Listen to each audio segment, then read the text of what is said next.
So you don't know a lot about MindTime, but you know something. And I think when we had a conversation the other day, the thing I asked you to do is if you would join us in this session and come with a few potential problems, not problems, but challenges and things that were real to you, actual real ones, and that you shouldn't tell me before this evening, but that we just sit down. And I know it's not a proper coaching session. We don't have a 90-minute coaching session. We got 40 minutes. And thank you for the 40 minutes. But I really would like to show our participants and our audience how we might frame conversations and frame challenges using MindTime in order to be able to at least give people another point of view, another way of looking at it that they may not have looked at before. Got it. So, yeah. What can I help you with? Okay, so I did bounce an idea off you, which was about how hard I have to work, or when do I have to work the hardest? When do I have to dig deep to not stop being the coach and just get really irritated with clients? And I did a little bit more thinking, and I know that I have to work the hardest, and I'm least likely to be very skillful. In fact, put it the other way, I'm likely to be unskillful, by which I mean very pushy, overly determined, sort of cornering people, arguing, getting irritated. When I encounter pessimistic talk, when people demonstrate pessimism, negativity, do a lot of yes butting, and if you really want to annoy me, just shoot down an idea that I have really quickly without completely taking it in, even though you might be right, even though it was a stupid idea and you were right to shoot it down, you will have a very, very bad conversation with me. It would be an honest conversation, but it might be a bad conversation. Yeah, I might not get down to the truth, but it would get a lot of irritation out of me. Very unskillful, if I ever am, skillful version. All right. So you know something about MindTime. So I don't need to, and hopefully our coaches who are listening this evening know, we have a framework: past, present, and future thinking. We all take these three different perceptual frameworks, past, present, and future, and we combine them and blend them, and it produces our point of view, which is a mixture of how much of this, and this do I actually use to perceive, process information, respond to it, and drive my behavior. So there's these three things. And just very briefly, future thinking, the big picture, looking towards what's possible, very positive, is moving always towards things with enthusiasm and seeing solutions. That's the key word. Present thinking, what's normal? Let's make it work. Bring it down to earth. Make it tangible. Make it concrete. And past thinking, I don't know enough yet. No, I don't have enough information. Actually, I need to do some research before I agree to that, or I actually think that's quite risky. I'm not sure yet. Right, so that's a framework. I want to switch to your particular thinking style result now, and just take a look at if there's anything that we might tease out of that in this particular challenge that you brought to our attention. So if we could bring up my computer here. All right. First of all, Paul, these are your intensity scores in these three dimensions. And as you can see, your leading dimension is that future thinking, all right? Yes, I can see the possibility. I see what I'm trying to do. I know where I'm going for. I might not be able to explain it in detail. However, I'm on it, and I have a lot of energy for it, a lot of open, forward-moving energy. Your present thinking is 49, 50%. So that's not in resistance at all. That's like going like, ooh. And I'll come up with a plan as I go along. It's not that you necessarily start with a plan. It's just there's enough of a plan to satisfy the desperate needs. In other words, the catering's done, this is done, that's done, and the rest of it is just going to happen on the night sort of thing. Yeah. The past thinking, which is all about, I need more information, I don't know enough yet, can we do some research before you say yes, I'm feeling a little bit at risk here. All of those sorts of things are wrapped up in past thinking. And as you can see up here, Not so much of that, 36%. So that puts you into That something seems quite high to me. for you. Yeah, I mean, I think 36%, I think I must have over-egged the pudding there, because yeah, that's just the worst. That's the worst place for me. It's actually red. It's just snoozeville. So when you walk into a room, Paul, and you're about to do a presentation or run a meeting, and what you hear is that sort of person, and they don't have to say anything. Your radar picks up this person sort of rocking back into their chair and has this sort of like frowny face on, and it's going back, and the arms are getting folded, and maybe the leg is coming up and starting to cross. And you know, because you read audiences, you do this a lot professionally, you know that actually this is one of those maybe. So what I want to switch to here is to show you the map, because I think it's more useful to talk about this when we look at the map itself. So there you are in this future thinking quadrant, trisect, and you can see that your present thinking is still intact. You have some, but this is all the way over here is this individual, and they're sitting somewhere over here. And so what I'm going to guess is that you walk into the room, and as soon as this person sitting over here says anything, just the way that they say it, the tone of voice, the meter of their voice, all of those things are immediately sending a signal to you. And you go into definitely. And the signal is, you're going to have to work hard to get me on side. And then at that point, I will, if I'm honest, I'll take a quick glance at the person, and I'll think, are you worth it? Do I really need you? Can I just go ahead without you, frankly? Is there just one of you and 15 of the others? That's fine, your history.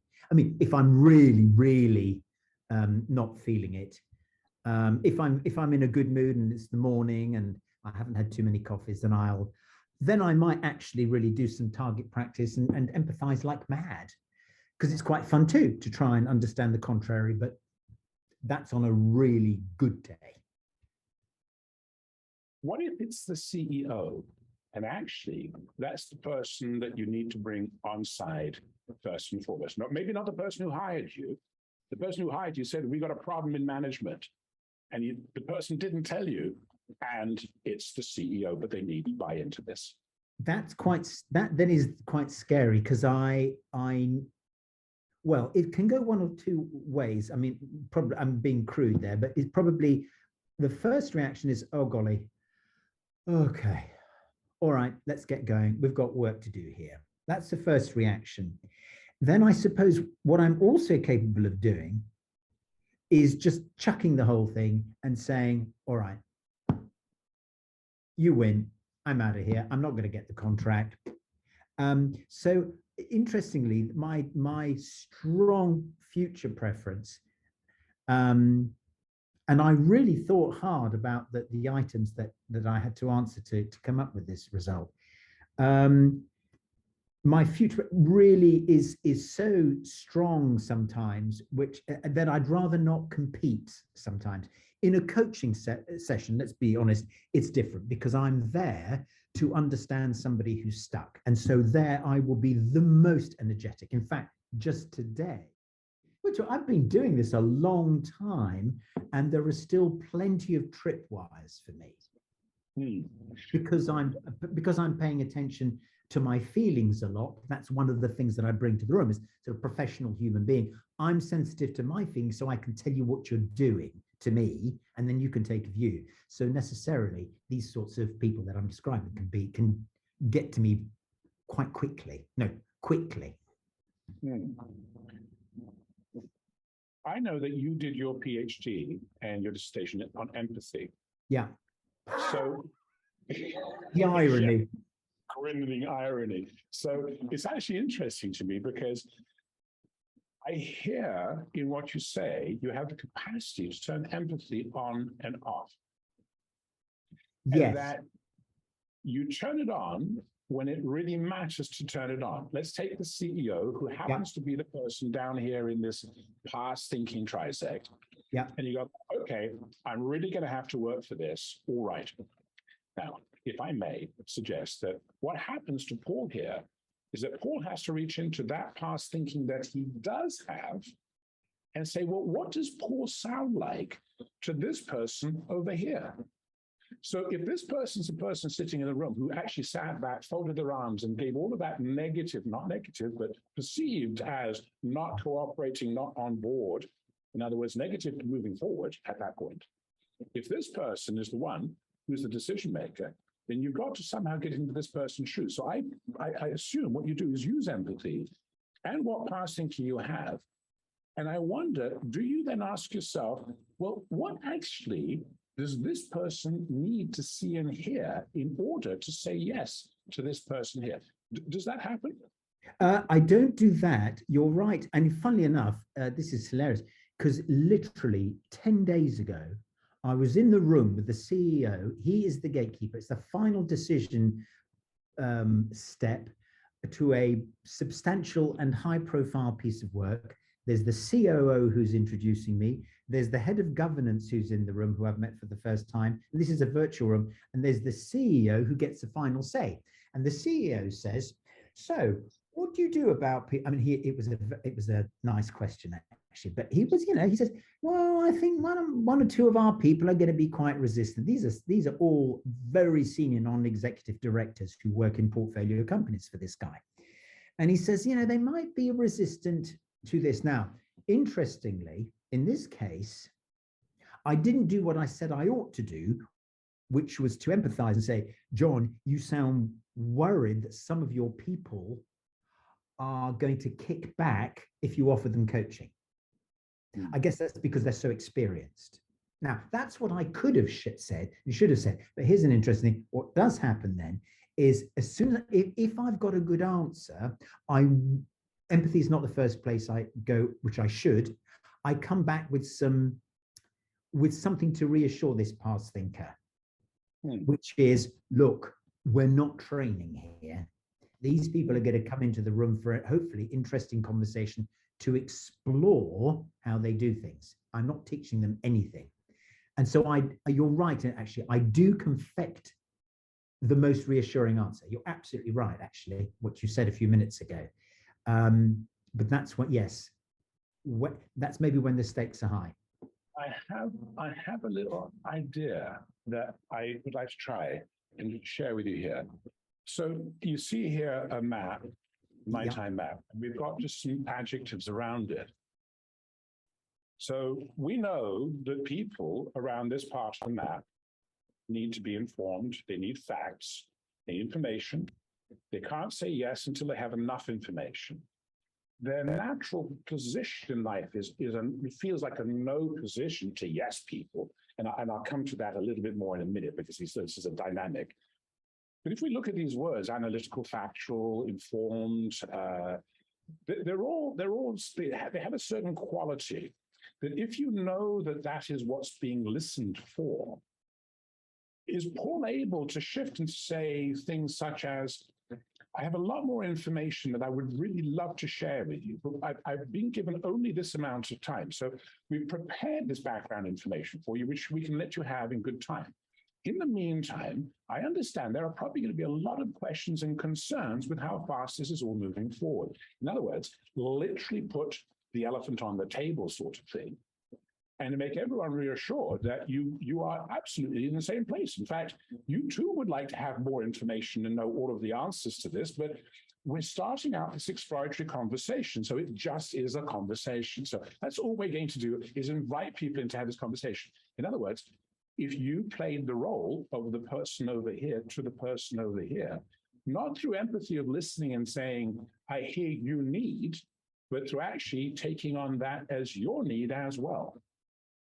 Ever thought of that? That would be some sort of massive experiment for me, which would, I suppose, with the closest I can honestly say right here and now live is to say, actually, when I empathize with somebody, and I'm doing it serially, I'm doing an empathic version of that, and I'm calling out their worst fears, the ones that are most likely to obstruct my sale or progress. And so I do an empathic version of that. So I say, John, you sound really worried about the money or the value that you're going to get for this money. And you know, John, you also sound, worried that people actually are going to reject it because they're so experienced. So I will play back the person's worries to them. Yeah, because I think that's what I'm most capable of doing. I don't think, hand on heart, that I could actually have the guts to say, well, yeah, actually, you know what, we you know, it's kind of, we should really slow this down. I think, no, let's speed this up. Let's get the pen out for the contract. You know, because that's really where I'm at. But seeing those words on the screen, I would be willing to bet that if we were to meet again, all of us, in a couple of weeks' time, I'm sure as heck would have an opportunity, and well, I know I have, to come up against somebody, notice the word against somebody like that. I suspect that I would remember some of those things and I say, well, what the heck? So I might do it, but I would certainly remember those words. Paul, as I'm listening to it, I'm conscious of hearing this movement of, like, you know where you're going to, and you just, let's get the pen out. And this person here is future. I know where I'm going. I've got the vision. And I want to make this concrete. You're moving up here. So this is present thinking, which is, I know I have enough of this to say, when I get the order, when it's actually made real and solid, which is all present thinking, then I'm good. Then I'm safe. So maybe something of what's driving you is the fear of not getting the contract more than anything. Oh, absolutely. It's not even, and this is the weird thing is, and I know after so many years that it's not even the money. It's the sort of thrill. I tell you what it is. It's not even the thrill of the chase, because the chase isn't that much fun, because I only want to win. I don't want to chase. I want to win. I want to get it. And it's the, and that, it kind of plays into the, I'm a doctor, trust me. And the further down the line I've gone, the more decades I've gone, the more indignant I become that somebody's not just going to say, oh, Paul, yes, of course you can help. Yes. How much money do you want and when do you want to start? Can you fit us into your diary? Which occasionally does happen. And that's very gratifying. But I'm as mad as hell when they can't see it. And it has got worse, you know, as my humility has plummeted. My impatience to say, come on, you don't need to be so cautious, you know, look at my CV, look at the website, for God's sake. So I want to show you a different map. So you may not know, in fact, I'm pretty sure you don't know this particular overlay, and some of our coaches do. I haven't seen that, no. Right. Well, we identify several really fundamental dynamics in the way that people engage in the world. And this is one of them. We call it the yes-no dynamic. And it's very interesting because everyone on the right-hand side of this map tends to be yes about just about anything. It doesn't matter how much they thought about it. In fact, they've often not thought about it at all. It's just, oh, that sounds new. That sounds fun. Let's go try that. Yes, right. Absolutely. On the other side of the map is everyone who's just a little bit more cautious about life. And once it says no here, it's not really no in the true sense of the word.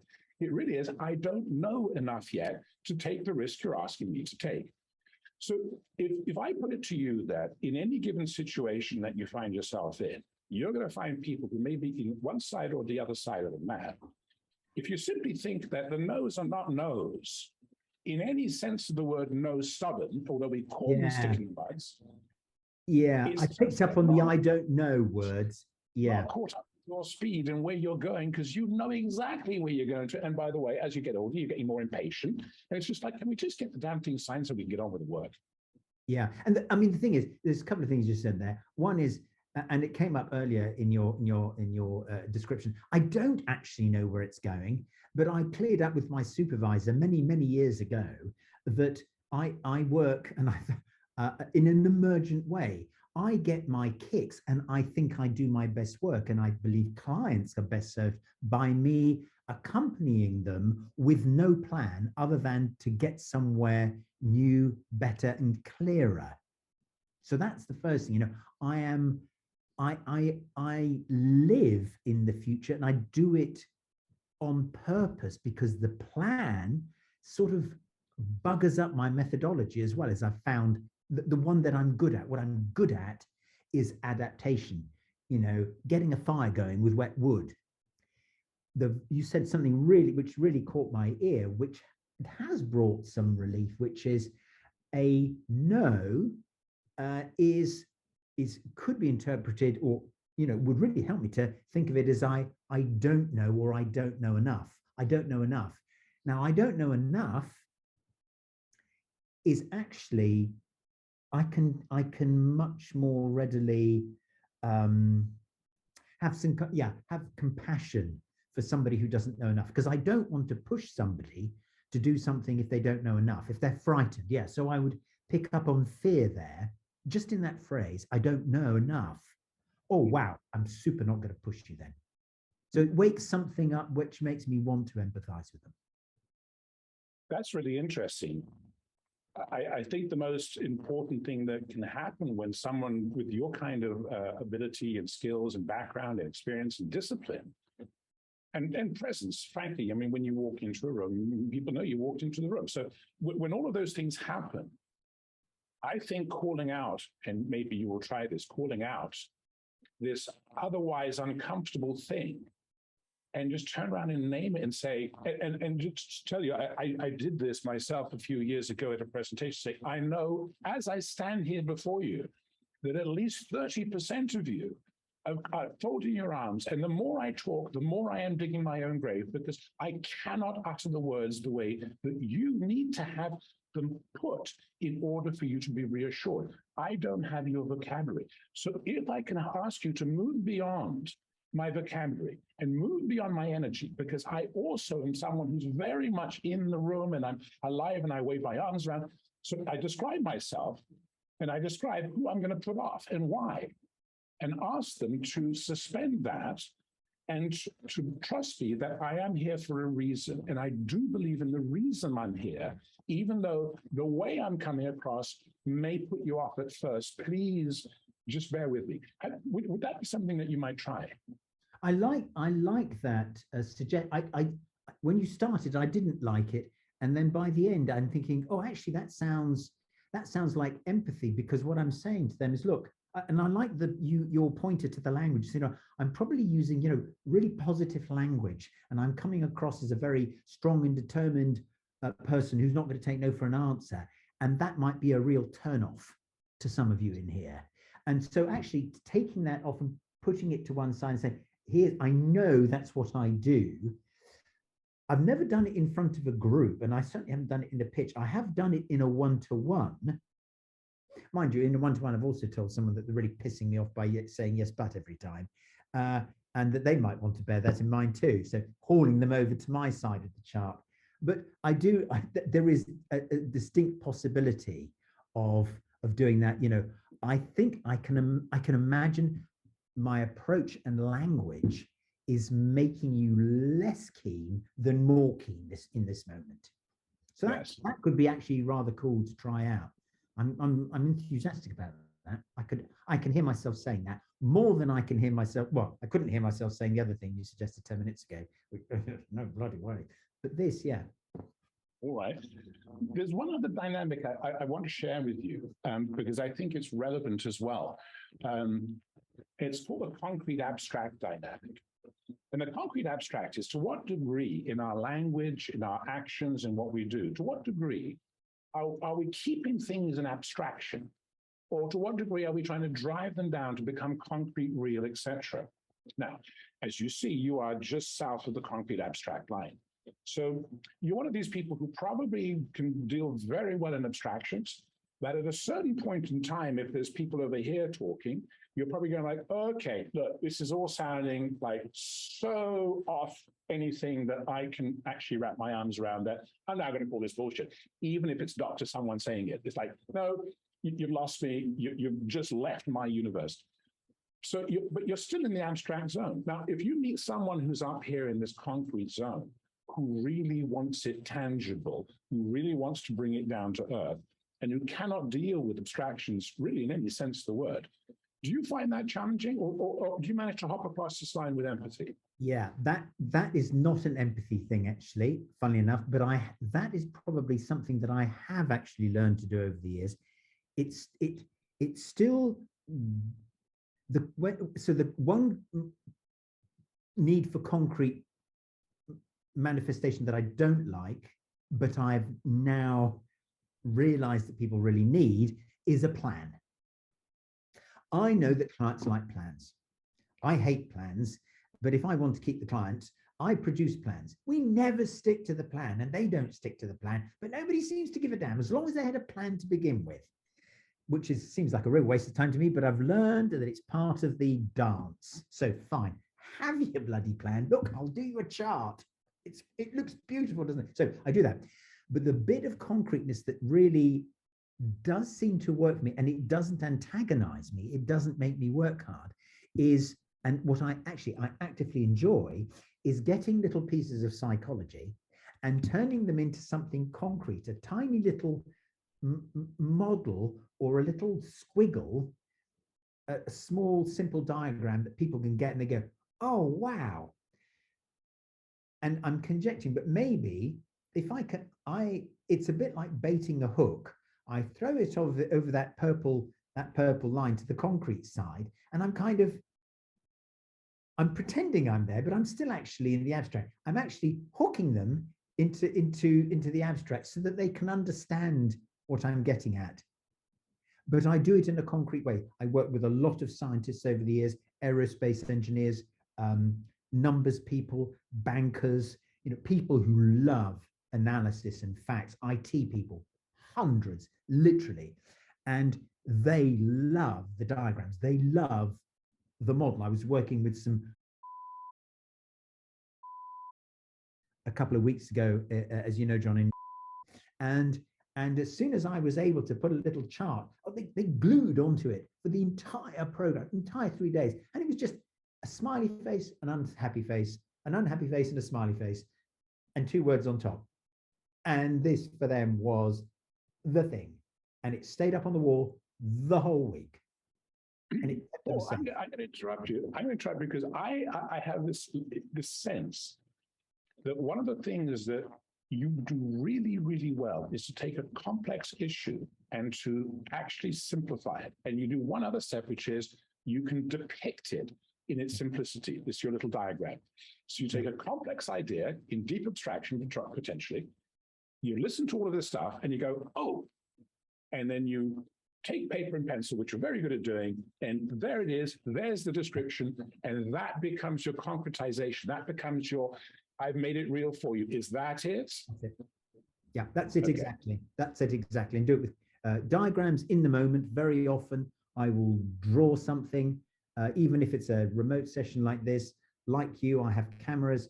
I'll have another camera, which is an overhead beside here. I have a piece of paper beside me. I switch cameras and they can see me drawing a diagram for them live on a piece of paper, making it concrete. I love to see something concrete. Interestingly, myself, I don't like electronic drawing tools. I want a piece of paper and a pencil that I can scrub out. It makes it real. So interestingly, there is quite a big bit of that in me. Yes. Strangely. You're not that far south of that line. So no. it is real, and it is a real need, of course. Yeah. So now switching to the CEO, who's this past thinking over here, and think now that how you manage to hop across the line with creating this fast, captures it, got it visual image, and how you, like, as you said, you throw the hook over the other side, they love the image, and you bring them into your storytelling using that as essential. And as you said, they stick with it for 2 days and they keep pointing at the same thing whilst you're doing the work that you do. Now, can you think of a way where you could do the same trick from there, rather than the concrete abstract, you could toss a hook over here into the nose? Yeah, I think the way that I would do it, and that the way I think I did it with the CEO, as it turned out, was I do instant role plays. So I will pretend there in the moment to be a couple of people, and I will actually usually use the person who's objecting as the other person in the role play, but I'll play both sides for them so they can see how the conversation with a resistant person would pan out. And I use different people in the room as the other half of the role play, only I do both voices. So that's how I give them a peep into the future about how the conversation would actually sound. Because what the CEO wanted to know is, what would you, I think he even said, what would you say to somebody? And I thought, well, I can tell you exactly what I'll say, and I'm going to do a role play for you. I mean, I don't say that, I don't have to, because I'm straight into it. And so I make concrete what they can't yet see, but I can see, and I have it in my heart, and I know that I can do it, but he can't or she can't yet. So role play. Right. Yeah, so it's role play. And so I'm pointing very specifically to the rub, which is this, no, I don't know enough yet. This, I've heard this all before. We had someone come who looked just like you, sort of, sounded like sort of, had a doctor sort of thing, came in with sort of tools, but nah. And then I just kind of...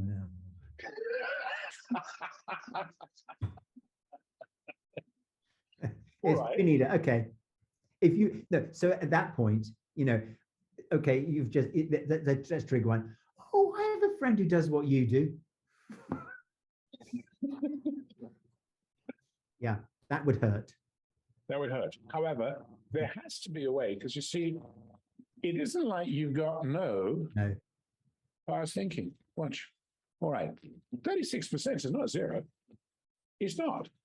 And so actually, when we look at the adjectives around past thinking, and I know you think it's too high, but if you look at the adjectives around past thinking, we can switch back to that map if you want, and we can look at some different ones. This is a real point of view. It's actually a point of view which is extremely valuable to you at the end of the day. Yes. Because you actually are as well known as you are because of the evidence, which is past thinking, which is being collected, the reputation, which is past thinking, which is being shared, and your history of doing what you do. So actually there's enormous value in there, even for you. How do you throw your bait, your hook, your little map, your picture across that line to really get to the heart of that person who may be desperately in need of exactly what you're going to say, but is also in fear that they may be exposed, that they may be shown out, that they are wasting their time. Absolutely. Wasting money, going to look stupid for hiring me and wasting a lot of money. And this is the perverse thing. And this is what a difficult case I am for you, because I now have a member of the team who phones everybody up months, if not years afterwards, to get client stories. She records them. We capture the data. We have a spreadsheet with client comments that we use. We actually use live recordings on show reels that we make, all kinds of stuff. But the thing that really sticks in my throat is, do I really need to tell you that? Oh, I suppose I'll get some evidence here. Happy client, happy client, happy client. It really sticks in my throat to have to do it, even though I have all that data. But I suppose, I do. And I have, even in recent times, before I knew you and I were going to do this call, I've been working with somebody who I hired in to consult into PF Limited, who said, really, where's your evidence? I mean, he almost said, for God's sake, Paul, how long have you been doing this? Why is it on? Where are the comments? Where are the interviews? Where's your data? How can you expect to persuade anybody? Oh, sorry. So we started this machine up a few months ago, and you know what? I think actually that does feel pretty good. And we are just redesigning the entire site, not just because of that, but I'm now a convert to providing people with lots of reassuring past type data to say, look, you're not going to be the only one. you are not my guinea pig. I've been doing this a long time. And here's some proof. And here are some reassuring comments. And I'm going to put you in touch with people. So contrary to what I said, I think there is some part of me that actually does get that there is comfort. I am chuffed that I've got all that data now. And I'm lucky that I've got it. And I'm more, I think, accepting that it is a really speedy route to putting people into the future with me. Well, I think that's the whole point, actually, Paul. I think it's exactly the point, because ultimately, the data is what's going to get people across the yes/no line. Yeah. But you're not going to get them by not telling them. And so, okay, so you are perhaps resistant to fast thinking. That means that you not only don't show up with it, but when someone asks for it, it's somewhat insulting. Not because it's really insulting, you really think that. It's just because it's like, ooh, I'm naked. I don't have data. Don't ask for that, it's rude. So there's a sort of like discomfort. But it's rude. It's rude to say, it's rude to imply that you don't trust me. That's what you don't trust me. Yeah, that's a big thing. Yeah, you don't actually trust me. You're not taking my word for it. All right. Tell me a bit more. But now I see that it's not someone saying that. It's someone saying, I just don't know enough. I'm nervous about this. Well, but of course, it would help a lot if people actually said, look, I'm really nervous about this because you think, oh, great, you've done the job for me. Now I feel sorry for you. Now I want to help you. Paul, how long does it take you to read a human being when you walk into a room? Just like off the cuff, like, is this person someone am I going to be able to deal with or not? How long does it take you roughly? Oh God, like anybody in this room, seconds. We can all look and think, oh, I like him. Oh, I don't like the look of her. I think we can all look. Now, what if I said to you that what's really going on with the past thinker over here is they're going like, actually, I can't do that. I don't know how to read you. There isn't enough information. Therefore, the only thing I can do is to fall back on don't take a risk. Oh, now I'm feeling sorry for them. All right. Well, that's a step forward, isn't it? Well, it is. It is. I mean, already in the course of this conversation, particularly your remark, I don't know enough. I'm thinking, yeah, you know what? That is a completely different way of looking at a past thinker. It's not that they're slow or scaredy cats or boring, which is all stuff on a bad day that runs through my head, but it's actually, you know what? They're just not there yet. And I can either choose to push against them and say, come on, speed up, rather like with somebody on a run and you're faster than they are, which would be a really nasty thing to do because they'll never want to come running with you again. Or you can slow down and help, and go with them and still finish the course, but just not at the same speed. So there is a lot in what you've said, which incidentally, I did not expect at the beginning of this call. Which is interesting. Good. Well, I know we don't have a lot of time left, so I really appreciate the time you've afforded me and us. It's been great. I think the thing I'm left with, and please make any comment you wish or bring something else up, but the thing I'm left with is this. I think there's a lot of space. There's a lot of space for you to welcome these people who don't know how to read you quickly, don't read people very quickly, don't know enough yet, go into that mode of self-defense because they don't want to be shown up. And I think that you, with your enormous capacity to actually empathize with people and really understand the mechanism of empathy, is to literally verbally slow it down, physically slow it down, energetically slow it down, and take a little bit more weight, gravitas, and like settle into it and go like, okay. Because ultimately, if you're going to meet people all over this map, the only way to do it is when you're here in the middle and you can travel down to these different sides easily, speak and understand them and empathize them. And ultimately, for me, this is a map of empathy. And that if I really want to empathize with people, I'm going to take my time to really look around. Whoops, wrong direction. Know your tools, John. General descriptors. I'm going to take the time to look around this anytime I walk into a situation to go, who's in the room? Who's in the meeting? Yeah. Who am I sitting with? Something you said just then, which also appealed, which was the business of traveling around. So we all go to places, a variety of places, and some places we just don't like, pastry shop, restaurant, part of the country of the world. You think, oh, I'm glad I came. I don't like it here. I can work okay here. I can operate, but I'm getting out as soon as I can. So I like the notion of traveling because it's not like they're asking me to, or the situation's asking me to change. It's asking me to travel temporarily to help the other person. Yes, and it's been a sort of a fixture of MindTime that we've said for many, many years. You've probably heard it, that everyone has value to bring. And so that traveling is, so what is the value of traveling there? What will I find? And that open inquiry, that sort of sense of exploration and potential discovery, that one might actually learn something really meaningful over here that could equip one or others or help the situation. And that your value really is going to be recognized when you recognize the value of the other person and they feel recognized and feel safe. And then the exchange can really happen. Because otherwise you cut out a lot of people who are the engineers, the PhDs, the researchers, et cetera, who are there. They're necessary. They bring value. Mm-hmm. But maybe my wife.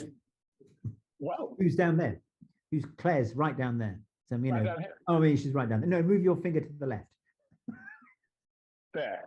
Okay. So I'm going to sort of develop. It's so quintessentially past thinking.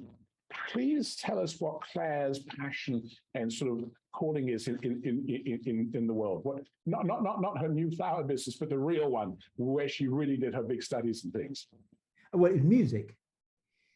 So, and she's studying for her organ exams, and so it was music. It's the quiet, practice hard on your own, teaching people. She has the patience of Satan. She can sit next to the most ungifted, unmusical, unrhythmic, tone-deaf person and make them feel brilliant about the incredible progress they've made this afternoon at the piano. And you know what they did? And she's had piano students that have failed everybody else, and she keeps them with her, and they pass exams. So this, this reasoned, structured, conscientious, all of that kind of stuff on the left-hand side, factual, deductive, and yet curious. So she occupies quite a big, interesting to see what she does. Oh, well, prudent, organized. I mean, she is, yeah. She's quite a lot of this. So she's, I think, a much more balanced, but certainly not in the bottom right-hand side where I live. Other than, occasionally on a sunny day. We don't have time. We don't have time. I wish we did. We don't have time this evening to talk about your relationship with Claire. And I'm very glad you've been married for many, many years and have two absolutely wonderful children. So that's brilliant. Paul, we're about 6 minutes before the end of our conversation here, and I have just some wrapping up to do with our participants before we go. Is there anything else that you'd like to ask or bring forward in things, or any questions that you might have? No, actually, I don't think so. Hang on a second. I'm being very future there. Hang on a second. Let me just, because the first thing is, actually, future thinkers don't always say yes first. They sometimes say, I've got no questions, because I don't need to know anymore, because I can just go for it. So I'm just going to stop and think whether there is a question that I wish I'd asked when I've gone off this call. Let's give it 5 seconds of silence. I'd be quite curious to know if the others had any questions in the other direction. Are you going to cover that afterwards when I've gone? Let's do it now. Let's do it now. Okay, so everyone, you can put yourselves onto the gallery view. And Adam has a nice question.